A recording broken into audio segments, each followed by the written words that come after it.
Hey everybody, good to see you. You're looking fabulous. Glad you dropped in. I just had something come in the mail for me. It's the new Revelo Admiral GMT, the DLC one.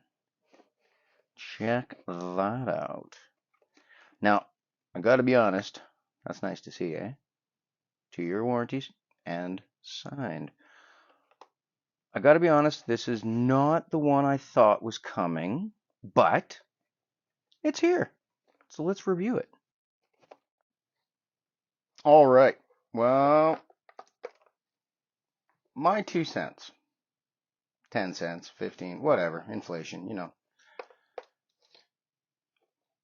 My likes, dislikes. I like I like the specs, you know. I, I like I like the Sapphire. I like the DLC. I like the NH34. Um, I like the matching. I don't know if it's DLC or PVD, but I like the matching Black Keeper. I like the knurling on the bezel, matching the crown. I like little attention to details like that. I really like the hands. I mean, take a close look at the handset. It's supposed to be top down of two different ships. I can't remember which ones they are at the moment, but that looks cool. I like the dial. I do like the dial.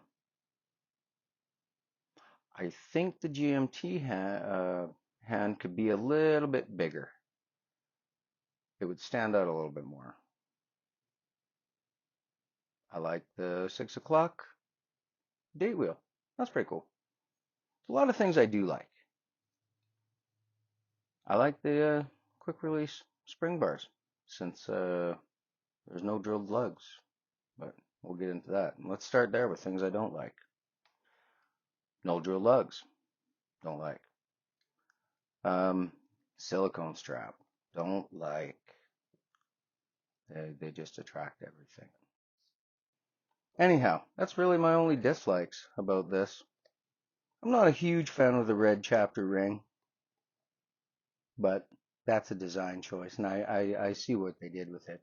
This one's called the dark side, right? So I get it. Other than that, I think, overall, it's a very cool watch. I do also, my other dislike from the last one, the one that pinches, I think, the most for everybody. I I think it's a little bit high priced for what they're at, what it is. Um, that being said, I do appreciate the cost of everything extra that went into it. It's a unique dial, unique hands, DLC coded, you know, but still, I think it might be just a little bit on the high side for the movement that's in it. Anyhow, that's my 2 cents, you guys. Thanks very much for watching. Like it, don't like it, totally up to you. Cheers.